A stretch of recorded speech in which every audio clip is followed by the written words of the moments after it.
Hello guys, welcome back to the Ratan Ayurveda. I am Ratan, welcoming you all to our अष्टांग हृदय series. तो अष्टांग हृदय series हम लोगों ने स्टार्ट किया था और हम लोगों ने आयुष्कामी अध्याय से। और उसमें हम लोगों ने हर एक टॉपिक्स के बारे में थोड़ा बहुत करके जाना था कि हम लोगों ने स्टार्ट किया था कि वात पित्त कफ क्या होते हैं, स्थान कहाँ कहाँ होता है। फिर रस आदि के बारे में जाना, रस के बाद से रोगों के कारण हो गया। फिर देश आदि के बारे में जाना कि जांगल देश होता है, आनूप देश होता है। फिर उसके बाद हम लोगों ने चिकित्सा के बारे में जाना कि शोधन चिकित्सा की विधि होती है, समन चिकित्सा की विधि होती है। फिर हम लोगों ने देखा कि चिकित्सा के चतुष्पाद के बारे में जाना, विषक द्रव्याणु उपस्थाता रोगी पाद चतुष्टयम। फिर हम लोग दिनचर्या अध्याय में आ गए, सेकंड चैप्टर। दिनचर्या में हम लोगों ने देखा कि दिन की शुरुआत कैसे करना है।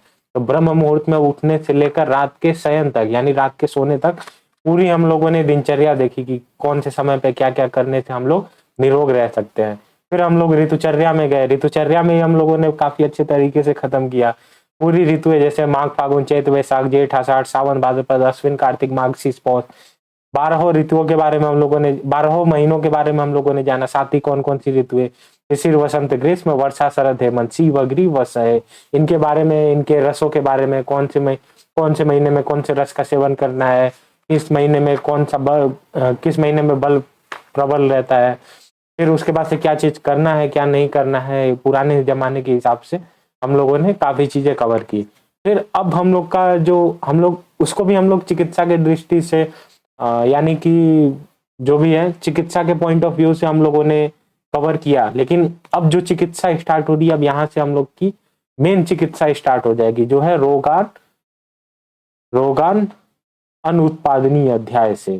तो इस चैप्टर से हम लोग स्टार्ट करेंगे और काफी हम लोग आगे बढ़ते जाएंगे। इसमें हम लोग जानेंगे कि रोगों की उत्पत्ति कैसे कैसे हो रही है और रोगों की उत्पत्ति का मूल कारण क्या है।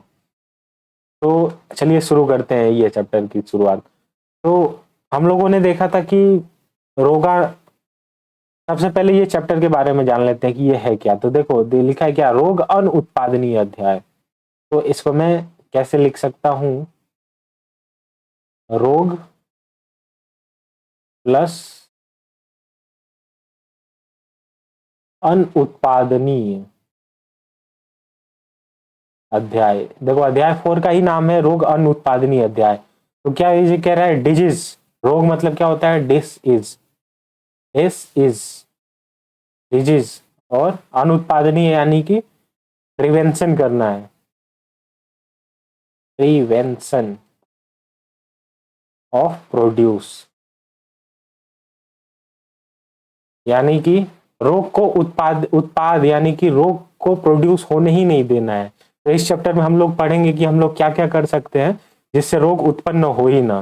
तो सबसे पहले हम लोग मंगल कामनाओं के साथ इस चैप्टर की शुरुआत करते हैं। तो देखो आधारणी वेग, इसमें 14 वेग बताए गए हैं। तो सबसे पहले आधारणी वेग पढ़ने से पहले हम लोग देखते हैं कि आधारणी और धारणी में अंतर क्या क्या होता है। तो देखो मेरे वर्ड इंपॉर्टेंट रहेंगे, पूरा मैं अच्छे से एक्सप्लेन करता हूँ।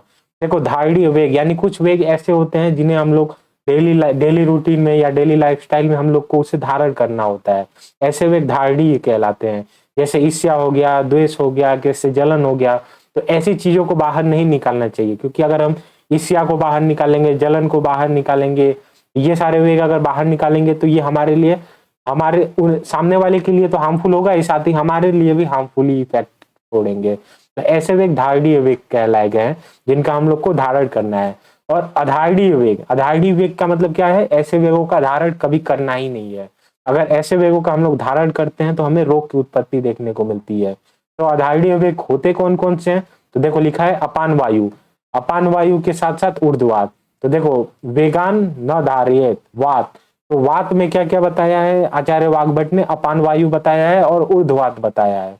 अपान वायु यानी कि जो अपान यानी कि नीचे के एरिया से, एब्डोमिनल रीजन से वायु जो निकलती है उसे अपान वायु कहा गया है। और ऊर्ध्ववात यानी कि ऊपर की तरफ से जो उद्गार प्रकट होते हैं जैसे डकार वगैरह, तो ये ऊर्ध्ववात के अंतर्गत आता है।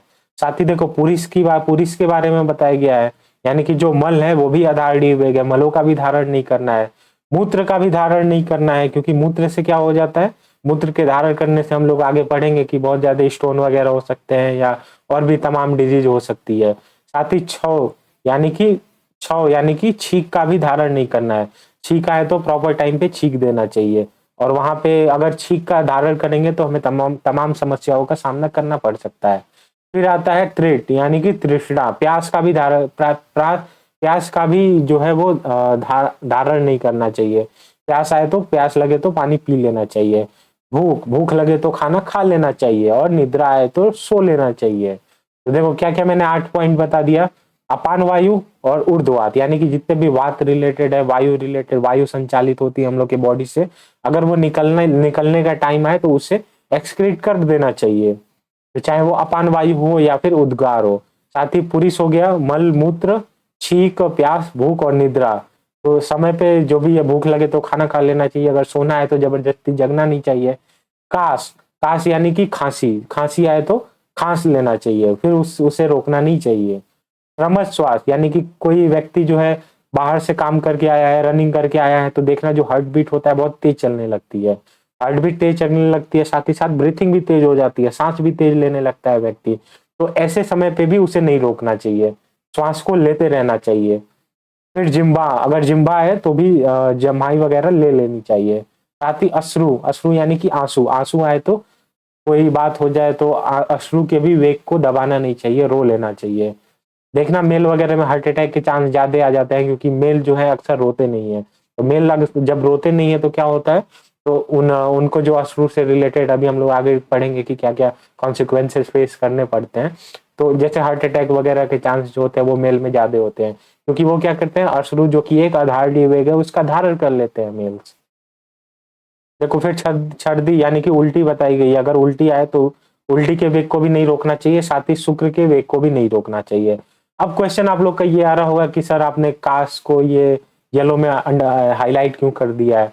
तो देखो इस कास्ट से रिलेटेड मैं एक पॉइंट बताना चाह रहा था, इसलिए मैंने इसको अंडरलाइन किया हुआ है। देखो वाग्भट ने कास्ट तो माना है, वाग्भट जी ने कास्ट का वर्णन किया है आधारणी वेग में, लेकिन चरक ने कास्ट को नहीं माना है।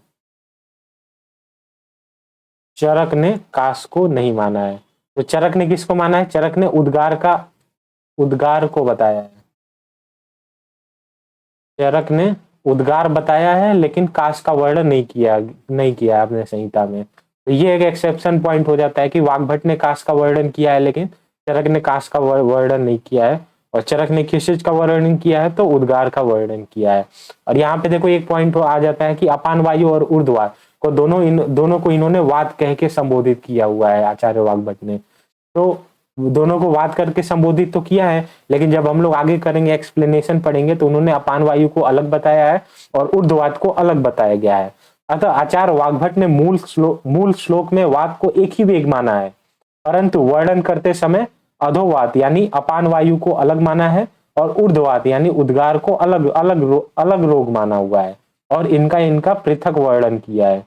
अतः कुल जो आधारणीय वेग है वो 14 बताए गए हैं। कुल आधारणीय वेग कितने बताए गए हैं, 14 बताए गए हैं आधारणीय वेग। तो देखो ये इंपॉर्टेंट पॉइंट था, तो ये एक्सप्लेन कर दिया मैंने, और वेग 14 हो गए तो टोटल। अब नेक्स्ट स्लाइड में देखते हैं क्या है, कुछ खास ही है। देखो अब हम लोग स्टार्ट करते हैं अपान वायु से। अपान वायु से स्टार्ट करते हैं। देखो क्या है, अधोवादस्य रोदेन गुल्मो रुक कलमा। तो देखो एक्सप्लेन करते जा रहा हूं मैं। देखो श्लोक में सब कुछ लिखा हुआ है, और श्लोक का ही मैं इधर एक्सप्लेन कर रहा हूँ, क्योंकि श्लोक तो सब लोग बुक में लिखा रहता है तो पढ़ ही लेते हैं, लेकिन उनके जो वर्ड्स का मतलब है वो उन्हें नहीं पता रहता है। तो एक्सप्लेनेशन में ये काम आ जाता है। जैसे अपान वायु, अगर अपान this is called by separation of अपान वायु। अगर कोई अपान वायु को रोके रख रहा है, यानी कि जो गुदा मार्ग से जो वायु बहती है अपान वायु, उसको अगर रोका हुआ है व्यक्ति, तो क्या होती है, अपान वायु की दुष्टि हो जाती है। अपान वायु की दुष्टि हो जाती है। तो इससे डिजीज कौन कौन से होते हैं, तो देखो अधोवाक के रोकने से गुल्म हो जाता है। गुल्म यानी कि कुछ लोग गैस बोलते हैं, या गैस, या फिर कुछ लोग गोला चढ़ना बोलते हैं, गोला चढ़ जाता है। तो देखो जो वायु है वो गोल गोल करके ऐसे ऐसे घूमने लगती है, तो ऐसे कंडीशन को क्या बोलते हैं, गुल्म बोलते हैं। फिर क्या हो सकता है, अपान वायु को धारण करने से उदावर्त हो सकता है। तो उदावर्त में क्या होता है, वायु निकलती तो है लेकिन थ्रू माउथ, थ्रू माउथ। तो देखो उदावर्त में वायु जो है निकलनी तो चाहिए नीचे से, लेकिन वो घूमते घूमते ऊपर की साइड आ जाती है और मुख से निकलने लगती है, तो ऐसी ऐसी कंडीशन को उदावर्त बोलते हैं। साथ ही साथ क्या होगा, उदरशूल होगा। उदरशूल को यहाँ रुख से बताया गया, ये जो रुख है इसका मतलब है उदरशूल, यानी कि इसमें क्या होता है, पेट दर्द होता है, पेट दर्द होता है। और देखो और क्या है, थकान। तो थकान ऐसी वैसी नहीं होगी, कोई व्यक्ति जो है वो काम करेगा ही नहीं, काम करेगा नहीं फिर भी उसे थकान होगी, यानी कि वो चुपचाप बैठा हुआ है, कहीं लेटा हुआ है, बिना परिश्रम के ही थकान होने लग रही है, तो ऐसी थकान होगी इसमें। और क्या क्या होता है, वात मल मूत्र का अवरोध हो जाता है, वात का अवरोध हो जाता है, मल का अवरोध हो जाता है, साथ ही साथ मूत्र का भी अवरोध हो जाता है। तो देखो अपान वायु के धारण करने से क्या हो गया, मल जो सही समय पे निकलना चाहिए उसका एक्सक्रीट कर देना चाहिए, वो भी नहीं हो रहा है, यूरिनरी सिस्टम भी फेल होने लगा, मूत्र भी जो है वो नहीं निकल रहा है, साथ ही वायु जितनी भी शरीर में वायु है वो भी नहीं निकल रही है, तो ये वात के साथ साथ मल मूत्र का भी अवरोध हो गया है। और क्या कॉन्सिक्वेंसेस फेस करने को मिलेंगे, दृष्टिनाश, यानी कि विजन का लॉस हो रहा है, विजन। देखो ये वायु जो है वो घूमते घूमते ऊपर के साइड पहुंच रही है, तो देखो ऊपर के साइड सबसे पहले जठराग्नि का नाश करेगी, यानी कि जठराग्नि को फेल कर देगी, जिससे खाना वगैरह डाइजेस्ट होने में दिक्कत हो जाएगी। फिर थोड़ा ऊपर पहुंची तो हृदय रोग कर देगी, यानी कि हार्ट रिलेटेड डिसऑर्डर देखने को मिलेंगे। फिर वायु जो है वो ट्रेवल करते करते ऊपर के साइड में दृष्टि के साइड में चली गई, तो अक्षिनाश यानी कि दृष्टि का नाश कर देगी, ये विजन रिलेटेड डिसऑर्डर देखने को मिलेंगे। ये रहा अपान वायु से। देखो अपान वायु को रोकने से इतनी सारी डिजीज हम लोग को देखने को मिल जा रही है, तो इसीलिए बोला जाता है कि इन जितनी भी अधारणीय वेग है उनका धारण भूल से भी नहीं करना है, उचित समय में निष्कासन कर दे तो काफी अच्छा होता है ना, ये बात बताई गई है इसमें। अब देखो अब क्या है, disease, disease occur due to suppression of stool surge. तो देखो अगर स्टूल्स का यानी कि जो भी मल वेग को अगर रोकेंगे, इसमें क्या है, मल वेग को रोकने की बात कही जा रही है। अगर मल वेग को रोक रहे हैं तो देखो क्या क्या दिक्कत देखने को मिल रही है। सबसे पहले अगर मल वेग को रोकेंगे, अगर मल वेग का टाइम टू टाइम निष्कासन नहीं करेंगे, तो सबसे पहले पिंडलियों में ऐठन देखने को मिलेगी। पिंडलियों में ऐठन मतलब क्या है, ट्विस्टिंग होने लगेगी पिंडलियों में, twisting of, twisting pain of calf muscle, जो है काफ मसल में वो ट्विस्टिंग होने लगेगा, पेन होने लगेगा, तो इसको पिंडलियों में ऐठन बताया गया है। इसके साथ साथ मल वेग को रोकने से क्या होता है, प्रतिश्राय, यानी कि सर्दी जुकाम, सर्दी जुकाम हो सकता है, प्रतिश्राय। फिर देखो और क्या है, सिरासूल, यानी कि सर में दर्द हमें देखने को मिल सकता है। साथ ही उद्गार मैंने बता दिया कि उद्गार उद्गार में क्या होगा, जो है वायु वायु जो है वो माउथ से आने लगेगी, जो उद्गार जो मल जो है वो नीचे से निकलना चाहिए था, वो उसके बजाय जो अवरोध हो गया रास्ते में, साथ ही तो वो जो वायु है वो घूमते घूमते थ्रू माउथ वो निकलने की कोशिश करेगी, तो ये उद्गार हो गया। साथ ही परिकर्तिका, परिकर्तिका मतलब क्या होता है, फीसर लाइक कंडीशन देखने को मिल सकता है, फीसर लाइक। अब फिशर लाइक क्या होता है, तो देखो जो एनल कैनाल होता है वहां पे अगर ये मलवेग को बार बार निकाला नहीं जा रहा है, अगर वो टाइटली टाइटली फिट हो गया है, जो भी एनल एनल कैनाल का जो लास्ट पोर्शन है, तो वो क्या करता है, वो कहीं ना कहीं से रास्ता निकालने की कोशिश करने लगता है, तो हमें फिशर की कंडीशन देखने को मिलती है। फिशर में बेसिकली क्या होता है, ईचिंग सेंसेशन होता है, ईचिंग सेंसेशन, यानी कि जितना भी एनस है उसके आसपास के रीजन में ईचिंग वगैरह हम लोग को देखने को मिलती है। और परिकर्तिका का एक और मतलब होता है दरार, तो ये बताया गया है परिकर्तिका हो सकता है अगर मल वेग को रोक लिया जाए तो। फिर क्या है, हार्ट रिलेटेड डिसऑर्डर देखने को मिलेंगे, हृदय की गति में रुकावट देखने को मिलेगी, या फिर असमान गति देखने को मिलेगी, कभी तेज हो जाएगी कभी धीरे हो जाएगी, और फिर धीरे धीरे उसकी जो हृदय की गति है वो धीमी पड़ने लगेगी।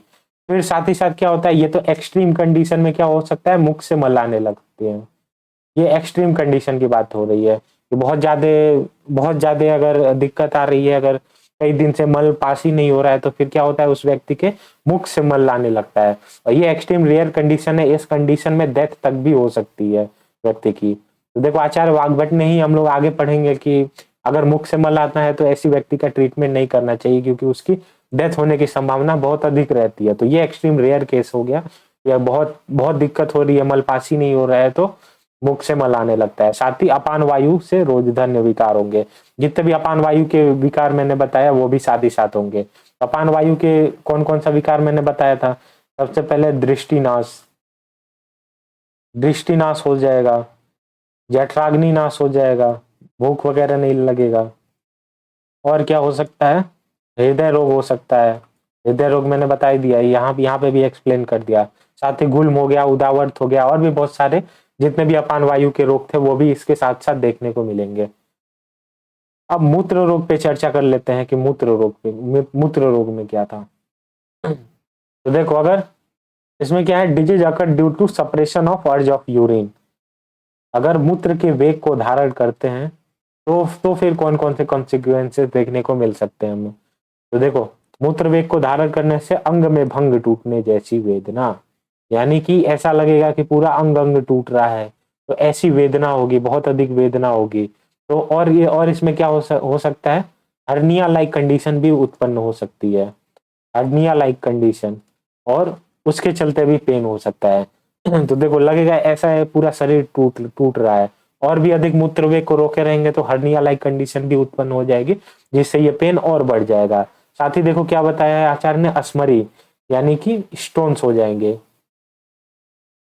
यूरिनरी कैलकुलाई, अर्थात स्टोन्स फॉर्मेशन हम लोग को देखने को मिलेगा यूरिनरी ट्रैक्ट में। ये यूरिनरी कैलकुलाई का फॉर्मेशन होने लगेगा। साथ ही और क्या बताया आचार्य वाग्भट ने, वस्ती, लिंग और वंशर प्रदेश में वेदना यानी दर्द होने लगेगा।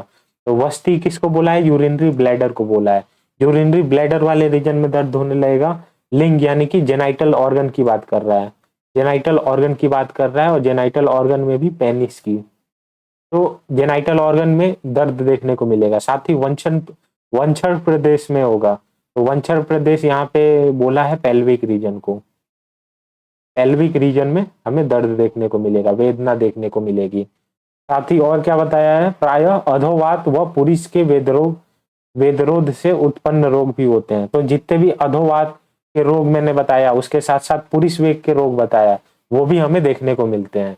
तो ये तो देखने को मिलेंगे ही, अंग भंग, अस्मरी और वस्ती। साथ ही अगर मूत्र वेग को लगातार कंटिन्यूअस रोका जाए और इसका निष्कासन नहीं किया जाए शरीर से, तो हमें अधोवात और पुरुष वेग के भी जो सिम्टम्स थे वो भी देखने को मिलेंगे। अब चिकित्सा की बात कर ले रहे हैं कि ट्रीटमेंट क्या क्या करना है। तो देखो, treatment of disease cause by suppression of अपान वायु, अपान वायु के सप्रेशन से, अगर अपान वायु को सप्रेस किया गया है, तो फिर जो भी रोग उत्पन्न हुए हैं उनका अगर हमें ट्रीटमेंट करना है तो देखो कैसे करेंगे। तो ट्रीटमेंट के लिए देखो, सबसे पहले मलवर्ती का प्रयोग बताया गया है, मलवर्ती या फिर फलवर्ती बोल सकते हैं। तो इसमें क्या, इसकी तुलना हम लोग सपोजिटरी से कर सकते हैं मॉडर्न के। देखो, मलवर्ती का प्रयोग किया गया है, ये है सपोजिटरी। तो ये देखो, ये कैसा होता है, ये कुछ देखो इस शेप का होता है, और इसको क्या किया जाता है, मलवर्ती को, इसको एनल कैनाल में, ये अगर एनल कैनाल है तो एनल कैनाल में इंसर्ट कर दिया जाता है। फिर जैसे ये इंसर्ट किया जाता है तो ये 2 से 4 घंटे में, 2 to 4 आवर में स्टमक को क्लियर कर देता है। तो ये इसकी जो मलवर्ती की है तुलना है, ये मॉडर्न के सपोजिटरी से कर सकते हैं। इसको क्या किया जाता है, एनल कैनाल में प्लेस किया जाता है। फिर ये क्या करता है, अपने आप इसमें केमिकल चेंजेस होते हैं, और ये क्या करता है, 2 से 4 घंटे में स्टमक क्लियर कर देता है। 2 to 4 आवर में स्टमक क्लियर कर देता है। तो देखो, मॉडर्न में क्या बताया गया है, मॉडर्न में एक दवा आती है ड्यूकोलैक्स नाम से, तो ड्यूकोलैक्स बताया गया है, उसको इंसर्ट किया जा सकता है। तो ये है मॉडर्न मेडिसिन। तो देखो, मलवर्ती भी वैसी ही होती है, वो आयुर्वेदिक औषधि होती है, उसको क्या किया जाता है, एनल कैनाल में प्लेस किया जाता है, और वो क्या करती है, थोड़ी देर में जितना भी रेक्टम वगैरह की या फिर जितने भी इंटेस्टाइनल सफाई होती है उसको कर देती है। तो ये होता है, ये ट्रीटमेंट दिया जा सकता है, गुद मार्ग में मलवर्ती का प्रयोग किया जा सकता है। साथ ही मॉडर्न से कोरिलेट करके मैंने बता ही दिया, उसमें क्या आती है, ड्यूकोलैक्स आती है, तो उससे ट्रीटमेंट करते हैं लोग। साथ ही अभ्यंग कराया जा सकता है, उदर के ऊपर यानी पेट के ऊपर, स्टमक रीजन में जितना भी है अभ्यंग यानी कि मसाज किया जा सकता है। फिर अवगाहन किया जा सकता है। अवगाहन यानी कि क्या करते हैं, अवगाहन बता देता हूँ तुम लोग को। अवगाहन को शीत बाथ बोलते हैं, यानी कि एक टब में औषधि भरते हैं, टब में औषधि भरते हैं, टब में औषधि भरते हैं और उसमें क्या करते हैं, उसमें लेट जाते हैं। तो ऐसे कुछ नहीं, फिल्मों वगैरह में हम लोगों ने देखा रहता है, वहां पे ऐसे टब होता है और यहाँ पे बंदा जो है वो लेट जाता है टब में, और यहाँ पे जितना भी है औषधि भरा हुआ है। तो ऐसा ऐसा ऐसी कुछ कंडीशन जो देखने को मिलती है वो अवगाहन करके भी ट्रीटमेंट किया जाता है। साथ ही क्या किया जाता है, स्वेदन स्वेदन आदि भी किया जा सकता है। तो स्वेदन करने से जितने भी वायु है जो रूठी हुई है वो सही हो सकती है। साथ ही वस्ती का भी प्रयोग किया जा सकता है, अनुवासन वस्ती और निरोग वस्ती। मैंने एक्सप्लेन किया ही था, अनुवासन वस्ती में क्या किया जाता है, ऑयल का उपयोग किया जाता है, और निरोग वस्ती में क्या किया जाता है, उबली औषधियों का उपयोग किया जाता है। एंड मैंने लास्ट लास्ट जो अध्याय था उसमें किया हुआ था, उसमें शायद निरु या अनुवासन ऐसे कुछ लिख दिया था मैंने। लेकिन देखो, अनुवासन वस्ती में यहाँ पे मैं क्लियर कर देता हूँ। अनुवासन में क्या किया जाता है, ऑयल का प्रयोग किया जाता है, और निरु का जो है उसमें उबली औषधियों का प्रयोग किया जाता है। और भी वस्ती भी बहुत टाइप की होती है, अब थोड़ा कुछ कॉम्प्लिकेटेड है, तो उसको जब हम लोग वस्ती टॉपिक लेंगे तो अच्छे से एक्सप्लेन कर देंगे। अभी से भी अपान वायु के ट्रीटमेंट के लिए याद कर दो कि अनुवासन और निरु आदि वस्तियों का उपयोग किया जा सकता है। फिर ट्रीटमेंट, अगर डेफिकेशन का जो है सपरेशन हुआ हुआ है तो उसके ट्रीटमेंट के लिए और क्या किया जा सकता है। यहाँ पे एक और चीज बता देता हूँ, देखो अवगाहन में क्या है, सीट बाट है, टब में औषधि भर के जो है वो, फिर उसमें लेट के नहा रहे हैं हम लोग, या फिर ट्रीटमेंट कर रहे हैं कि टब में औषधि भर दिया, फिर उसमें उस टब में उस पानी में इसको लेटा दिया। साथ ही एक और टर्म होता है परिसेक। तो परिसेक में क्या, परिसेक का मतलब शावर होता है, शावर लिया जाता है परिसेक में। तो ये यहाँ पे उपयोग नहीं करना है, यहाँ पे अवगाहन का ही उपयोग करना है। लेकिन क्वेश्चन आता है कि अवगाहन और परिसेक में क्या अंतर है। तो अवगाहन में तो टब में औषधि भर के उसमें नहा रहे हैं, और परिसेक में क्या है, सिंपली शावर लिया जाता है, ये डिफरेंस आता है। चलो अब ट्रीटमेंट देख लें, आइडेंटिफिकेशन का क्या है। तो आइडेंटिफिकेशन में क्या है, पुरुष वेग को धारण करने से उत्पन्न रोगों में इस प्रकार का आहार व पान का व्यवस्था रखें जिनसे पुरुष की प्रकृति स्वयं से सरलता से हो और स्वयं से अपने आप से ही हो जाए। तो ऐसे आहार और पान का सेवन करेंगे जिनसे अपने आप ही जो है वो पुरुष जो है वो शरीर से बाहर निकल जाए। तो मल भेदी अन्न का प्रयोग करते हैं, ये क्या करते हैं, जो मल जो होते हैं उनको भेद भेद कर जो डेफिकेशन का प्रोसेस है उसको आसान कर देते हैं। तो मल भेदी अन्न कौन कौन से बताए गए हैं, तो जौ बताया गया है, बथुआ बताया गया है, मेथी बताया गया है। तो ये जो है वो मल भेदी अन्न के अंतर्गत आते हैं। फिर देखो, अब डेफिकेशन का बता दिया। अब देखो, यूरिन यूरिन के जो सपरेशन से जो डिजीज वगैरह हुई है उनके ट्रीटमेंट के लिए क्या क्या किया जा सकता है। तो देखो, उनके ट्रीटमेंट के लिए सबसे पहले अवपीड़क घृत बताया गया है। तो अवपीड़क घृत किसे कहते हैं, तो देखो, प्राग भक्त और जीर्णांतिक यानी कि भोजन से पूर्व, प्राग भक्त यानी भोजन के पूर्व, और जीर्णांतिक यानी भोजन के पच जाने पर, दोनों समय उत्तम मात्रा में घृत का सेवन करें। यानी कि भोजन के पूर्व भी घृत का सेवन करना है, और पच जाने पर भी घृत का सेवन करना है। तो दो दो समय हो गए, एक प्राग भक्ता हो गया और एक जीर्णांतिक हो गया। यहाँ पे भी यही लिखा हुआ है, एक जीर्णांतिक हो गया और एक प्राग भक्ता हो गया। तो दोनों समय, एक भोजन के पूर्व यानी कि भोजन करने से पहले घृत का सेवन करना है, और पच जाने के बाद, भोजन जब पच जाए उसके बाद फिर से घृत का सेवन करना है। तो ऐसे दो समय घृत का सेवन करने को अवपीड़क घृत कहते हैं। देखो, पुराने सिलेबस के हिसाब से पहले ये आता था कि घृत वगैरह के बारे में ऐसे लिखा जाता था कि इतने ग्राम करना है, इतने ग्राम करना है। लेकिन फिर लोगों ने सोचा, फिर वाग्भट जी ने इसकी मात्रा तय कर दी कि इतना ही घृत देना है जितना व्यक्ति को पच जाए। यानी कि कोई व्यक्ति है, उसका डेली वर्कआउट वगैरह बहुत ज्यादा है, एथलीट पर्सन है, तो उसको घृत की मात्रा थोड़ी ज्यादा दे सकते हैं। लेकिन कोई ऐसा व्यक्ति है जिसे ऑफिस में बैठना है या फिर कोई स्कूल कॉलेजेस में बैठना है, ज्यादा कोई वर्कआउट वगैरह नहीं करना है, तो उसको घृत की मात्रा नॉर्मल देनी है। कुल मिला के उतना ही घृत देना है जितना व्यक्ति को पच जाए, और उससे ज्यादा घृत नहीं देना है। और दिन में 2 बार देना है, प्राक भक्त यानी भोजन के पूर्व देना है, और जीर्णांतिक यानी कि पच जाने के बाद देना है। तो ये दोनों कॉम्बिनेशन मिला के एक अवपीड़क घृत कहलाता है। तो देखो, ये अवपीड़क घृत का प्रोसेस देने को बाद क्वेश्चन आ जाता है कि किस किस कंडीशन में देने को बोला जाता है। तो मूत्रवेग रोधजन्य रोग जो है उसके अंतर्गत अवपीड़क घृत की बात की गई है। अब देखो उद्गार। उद्गार देखो, disease and treatment cause by separation of urge of belching. तो इसका मतलब क्या हुआ कि जितने भी डकार वगैरह आ रही हैं, तो ऐसी कंडीशन को उद्गार यानी कि जो वायु है वो ऊपर के मार्ग से, मुख के मार्ग से निकलेगी ऊर्ध्वाधर, तो इसे उद्गार बोलते हैं। तो अगर उद्गार का अगर हम लोग निराकरण नहीं किया अगर, तो फिर देखो कौन कौन से डिजीज देखने को मिल सकते हैं। सबसे पहले तो अरुचि होगी। अरुचि यानी कि उसको, व्यक्ति को अपने पसंदीदा फूड को भी खाने का मन नहीं करेगा, कुछ खाने का ही मन नहीं करेगा। कपकपी होगी शरीर में। साथ ही क्या होगा, हृदय एवं वक्ष के अंदर अंतःस्तंभ होगा। यानी कि हृदय और वक्ष जो थोड़ैसिक रीजन है और जितना भी हार्ट वगैरह वाला रीजन है, तो जो सामान्य गति होगा, यानी कि सामान्य जो कर्म है, अर्थात सामान्य जो गति है, उसमें अवरोध पैदा हो जाएगा, अवरोध। तो अवरोध को ही अंतःस्तंभ से बताया गया है।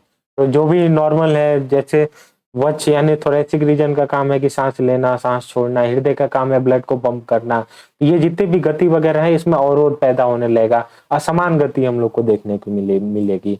और आदमान, आदमान यानी कि उद्गार को रोकने से पेट फूल जाता है, पेट फूल जाना आदमान। साथ ही साथ काश यानी कि खांसी वगैरह देखने को मिलेगी। हिक्का यानी हिचकी देखने को मिलेगी। तो देखो, अरुचि हो गया, कंपकंपी हो गया, हृदय एवं वक्ष का जो सामान्य कर्म है उसमें अवरोध देखने को मिल रहा है। आदमान यानी कि पेट फूल जा रहा है, काश यानी खांसी की कंडीशन हो जा रही है, हिक्का यानी हिचकी की कंडीशन देखने को मिल रही है। तो चिकित्सा के बारे में क्या कहा है, तो चिकित्सा के बारे में कहा है कि हिक्का के समान चिकित्सा देनी चाहिए। और इससे पहले मैं बता दूं, देखो ये लिखा हुआ है हृदय, हृदयो रसो यानी हृदय उरसो, हृदय उरसो। तो देखो उरसो का मतलब ये है चेस्ट रीजन,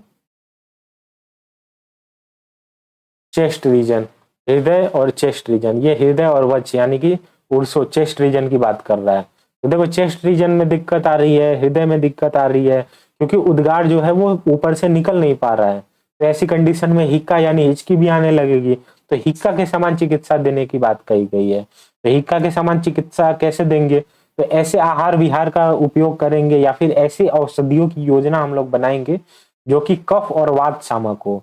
थोरैसिक रीजन जब भी आ जाता है तभी हमारे माइंड में कफ आता है कि कफ बढ़ गया है या फिर वात बढ़ गया है।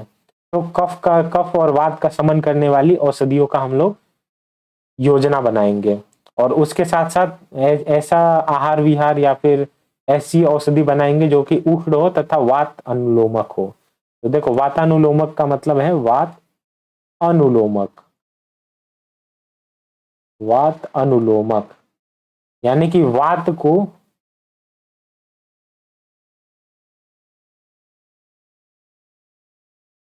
देखो वात अनुलोमक का मतलब है जो भी नियरेस्ट रूट है, नियरेस्ट रूट से वात को बाहर निकाल देना।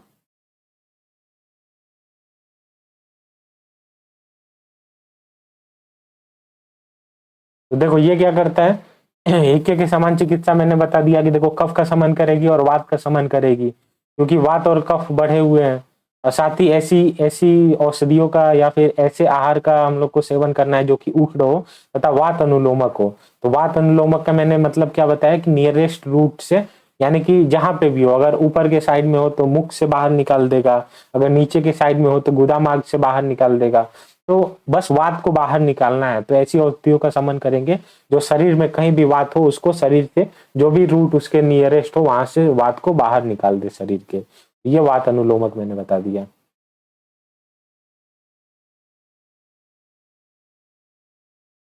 उद्गार के बाद देखो छींक के बारे में क्या बताया गया है। तो देखो छींक आए तो छींक लेना चाहिए, अगर नहीं छींके तो देखो क्या क्या हो सकता है। सिर में वेदना यानी कि हेडक हो सकता है, सिर में वेदना हो सकता है, हेडक हो सकता है। इंद्रिय दुर्बलता यानी कि जितनी भी इंद्रिय है वो कम काम करने लगेगी या उनकी शक्ति घट जाएगी। जैसे श्रवण शक्ति है, कान हो गया, कान में सुनने की शक्ति घटने लगेगी, आंख से देखने की शक्ति घटने लगेगी। तो अगर उचित समय पे अगर छींका है, हम लोगों ने नहीं छींका, तो फिर इंद्रिय दुर्बलता हम लोग को देखने को मिलती है। और क्या देखने को मिल सकता है, मन्या स्तंभ देखने को मिल सकता है। मन्या स्तंभ मतलब क्या होता है, स्टिफनेस, स्टिफनेस या फिर इसको जकड़ाहट भी बोल सकते हैं। स्टिफनेस हम लोग को देखने में मिलता है और ये कहाँ देखने को मिलेगा, just behind the neck, behind the neck. तो देखो नेक के पीछे वाले रीजन में हम लोग को स्टिफनेस देखने को मिलेगा, तो ये है मन्या स्तंभ, इसको आयुर्वेद में बताया गया है। साथ ही अर्दित देखने को मिलेगा। तो अर्दित किसे कहते हैं, अर्दित बोलते हैं फेशियल पैरालिसिस को। अगर किसी व्यक्ति को फेशियल पैरालिसिस है तो उसको आयुर्वेदिक टर्मिनोलॉजी में हम लोग अर्दित बोल सकते हैं। देखो एग्जैक्ट नहीं बोला जा सकता है कि ये मन्या स्तंभ मतलब यही है, अर्दित मतलब फेशियल पैरालिसिस भी है। आयुर्वेद में जितने भी टर्मिनोलॉजी है बहुत बहुत वास्ट जो है वो उसका डिस्क्रिप्शन किया गया है। यानी कि अगर कुष्ठ की बात किए हैं तो तमाम तरीके के कुष्ठ रोग हैं। तो एग्जैक्ट हम लोग नहीं बोल सकते हैं, लेकिन हाँ हम लोग कोरिलेट कर सकते हैं कि अर्दित मतलब फेशियल पैरालिसिस होता है। तो ये बताया गया है सब, अगर स्नीजिंग को स्नीजिंग के सेपरेशन से ये सारे सिम्टम्स देखने को मिल सकते हैं। तो फिर इसका ट्रीटमेंट भी बताया है आचार्यों ने। तो ट्रीटमेंट क्या बताया है कि तीक्ष्ण धूमपान का प्रयोग करना है, तीक्ष्ण धूमपान के साथ साथ तीक्ष्ण अंजन का प्रयोग करना है। तो देखो तीक्ष्ण धूमपान किए, तीक्ष्ण अंजन किए, तीक्ष्ण द्रव्यों से नस लिए, तो फिर क्या है, जो भी हम लोग का जो छींक दबा हुआ है उसके निकलने की संभावना बहुत बढ़ जाती है। साथ ही सूर्य की ओर देखकर छींक की पुनर्प्रवृत्ति करें। यानी कि मॉर्निंग टाइम पे अगर सूर्य की तरफ हम लोग देखें तो अगर छींक जो शरीर के अंदर जो हम लोग के बॉडी के अंदर दबा हुआ है उसका उसका पुनः आगमन हो सकता है, जिससे हमें बहुत राहत देखने को मिल सकती है। और क्या ट्रीटमेंट के तौर पर स्नेहन और स्वेदन भी कर सकते हैं। तो देखो ये सारी चीजें यही है कि छींक की पुनरावृत्ति हो जाए और हम लोग की बॉडी जो है वो सही हो जाए, सही से काम करने लगे। तो ये सारे प्रोसीजर बताए गए हैं स्नीजिंग के ट्रीटमेंट के लिए। नेक्स्ट देखो, अगर तृष्णा यानी कि पानी नहीं पिया जाए तो क्या हो सकता है। देखो यहाँ पे हमारे रॉक भाई हैं, रॉक भाई देखो ये पानी पीते ही रहते हैं। क्यों ये पानी पीते रहते हैं और पानी को प्रमोट भी करते रहते हैं, क्योंकि देखो पानी न पीने से देखो क्या क्या रोग वगैरह हो सकते हैं। तो पानी के नहीं पीने से मुख शोष यानी कि मुख जो है वो सूख सा जाएगा। शरीर में शिथिलता यानी शरीर में शिथिलता देखने को मिलेगी, कुछ काम करने को नहीं मिल मन करेगा। साथ ही साथ शरीर में शिथिलता होने के कारण रीनल डिसऑर्डर के भी चांसेस रहते हैं। रीनल डिसऑर्डर्स यानी कि किडनी रिलेटेड डिसऑर्डर हम लोग को देखने को मिल सकता है। साथ ही सुनाई न देना यानी कि बाधिर्यता। तो देखो ये बाधिर्य लिखा हुआ है, सुनाई सुनाई न दे सुनाई देने की क्षमता भी कम होने लगेगी, डीफनेस आ जाएगी। साथ ही सम्मोह यानी मोह, तो बेहोशी वाली कंडीशन हो जाएगी, इसको बोल सकते हैं loss of consciousness, loss of consciousness. तो देखो बेहोशी वाली कंडीशन आ सकती है। भ्रम यानी कि चक्कर आ सकता है, भ्रम चक्कर आने आने लग सकते हैं। हृदय रोग यानी कि हार्ट रिलेटेड डिसऑर्डर हमें देखने को मिल सकता है। तो पानी की चिकित्सा में क्या करें, तो चिकित्सा में सिंपल शीतल विधियों का प्रयोग करना है। तो शीतल विधि क्या क्या हो सकती है? तो शीतल आहार का सेवन कर सकते हैं, शीतल पानक यानी कि शरबत, दूध, श्रीखंड आदि का उपयोग कर सकते हैं, लस्सी का प्रयोग कर सकते हैं, लस्सी से भी प्यास मिट सकता है। साथ ही दुग्ध परिसेक और शिरोधाराय का के साथ साथ शीतल औषधियों का भी सेवन किया जा सकता है। तो कुल मिला के देखो, प्यास लगे तो पानी पी लेना है, और पानी का कोई भी जो है पानी पी लेना है प्यास लगे तो। अगर नहीं पीते हैं तो फिर इतने सारे कॉन्सिक्वेंसेस हमें फेस करने को पड़ सकते हैं। तो भाई क्यों ही रिस्क लेना है, पानी पी लो अपना बढ़िया। देखो जितने भी बड़े बड़े हैं, अभी हम लोगों ने पिछले टाइम पे देखा था, रोनाल्डो को देखा था। तो रोनाल्डो क्या करता है, कोका कोला को हटा के पानी को प्रमोट करने लगता है। वैसे ही हमारे रॉक भैया भी हैं, देखो पानी को प्रमोट कर रहे हैं। तो पानी पी लेना चाहिए। और साथ ही अगर दिक्कत आ जाए तो फिर शीतल आहार के साथ साथ शरबत, दूध, श्रीगंध, लस्सी, जितने भी शीतल औषधियां हैं, इन सब चीजों का सेवन किया जा सकता है। अब भूख की बात कर लेते हैं। देखो जैसे है प्यास लगे तो पानी पी लो, वैसे है भूख लगे तो खाना खा लो। जब भूख लगे तो खाना खा लोगे टाइम टू टाइम, तो फिर डिजीज हम लोग को देखने को नहीं मिलेगा। तो देखो, अगर फिर भी अगर खाना खाना अगर तुम्हें भूख लगी है बार बार, अगर खाना नहीं खा रहे हो तो क्या क्या हो सकता है?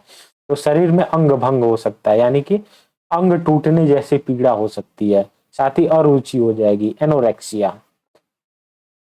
कुछ भी तुम्हारा पसंदीदा फूड भी तुम्हारे सामने रखा होगा, फिर भी तुम्हें खाने का मन नहीं होगा। कई बार देखना कि अगर कोई लॉन्ग टाइम अगर हंगर फेस करते हो तो एक समय तक तो खाने का मन करता है, लेकिन फिर उसके बाद से खाने से ही अरुचि हो जाती है। तो उसी अरुचि की बात कर रहा है। साथ ही ग्लानी, ग्लानी यानी कि मन का दुखी होना, मन का दुखी होना। जैसे बोला जाता है ना, मन अंदर से अच्छा नहीं लग रहा है, तो वही है ग्लानी, मन दुखी हो जाता है। फिर है कृशता, यानी कि दुर्बलता देखने को मिलती है। अब जाहिर सी बात है, खाना नहीं खाओगे तो पतले हो जाओगे, दुर्बल हो जाओगे, दुर्बलता। और इसके साथ साथ क्या हो जाता है, वेट लॉस हो जाता है। वेट लॉस की कंडीशन हम लोग को देखने को मिलती है। साथ ही सूल यानी कि पेन होने लगता है, स्टिफनेस आने लगती है पूरी मसल्स में। भ्रम यानी कि चक्कर आने लगता है, सर घूमने लगता है, चक्कर आने लगता है। तो ये भ्रम वाली कंडीशन हम लोग को देखने को मिलती है। तो फिर इसकी चिकित्सा में क्या किया जा सकता है? तो चिकित्सा में अल्प मात्रा में लघु, स्निग्ध तथा उष्ण भोजन का करना हितकर होता है। तो अल्प मात्रा में लघु, स्निग्ध और उष्ण भोजन किया जा सकता है। तो इससे क्या होता है, फिर धीरे धीरे कैलोरी कैलोरी बढ़ाया जा सकता है। लेकिन स्टार्टिंग में लघु, स्निग्ध और उष्ण भोजन रखना है, क्योंकि हंगर से हम लोग उठे हुए हैं। धीरे धीरे खाना हल्के से ही चालू करना बेस्ट रहेगा। और देखो खली भाई के बारे में सब कोई जानता ही है कि भाई एक साथ कितने कितने आइटम, इतने सारे प्लेट लेके बैठे हुए हैं। तो बहुत बहुत खाना खाते हैं। तो भाई देखो कितने स्वस्थ हैं, कितने हैवी वेट हैं। और भाई WWE में जो इनका जलवा है वो तो पूरा जग जाहिर है, सभी को पता ही है। तो देखो अभी तक हम लोगों मैंने बहुत सारे कॉन्सेप्ट के साथ साथ स्टार्ट किया था अपान वायु से। अपान वायु, फिर मल के वेग को धारण करने के बारे में पढ़ा, फिर मूत्र वेग के बारे में पढ़े, फिर उसके बाद से इन तीनों की चिकित्सा के बारे में पढ़े, फिर उद्गार, उद्गार से रिलेटेड डिसऑर्डर हम लोगों ने देखा, फिर छींक देखा, फिर साथ ही साथ प्यास लगे तो पानी पी लेना चाहिए, और भूख लगे तो खाना खा लेना चाहिए। और यहाँ पे हम लोगों ने खली भैया के बारे में, ये जो है ऊपर पढ़ाई इनके बारे में। तो काफी अच्छे तरीके से ये चैप्टर जा रहा है। और अब मुश्किल से अब थोड़े ही आधारणी वेग बचे हुए हैं, जिनको नेक्स्ट लेक्चर में कवर करेंगे, हम लोग फिनिश कर देंगे। और ठीक है, 2 लेक्चर और लगेगा, ये चैप्टर भी खत्म हो जाएगा। तो इसी के साथ मिलते हैं नेक्स्ट लेक्चर में। तब तक के लिए जय हिंद गाइस।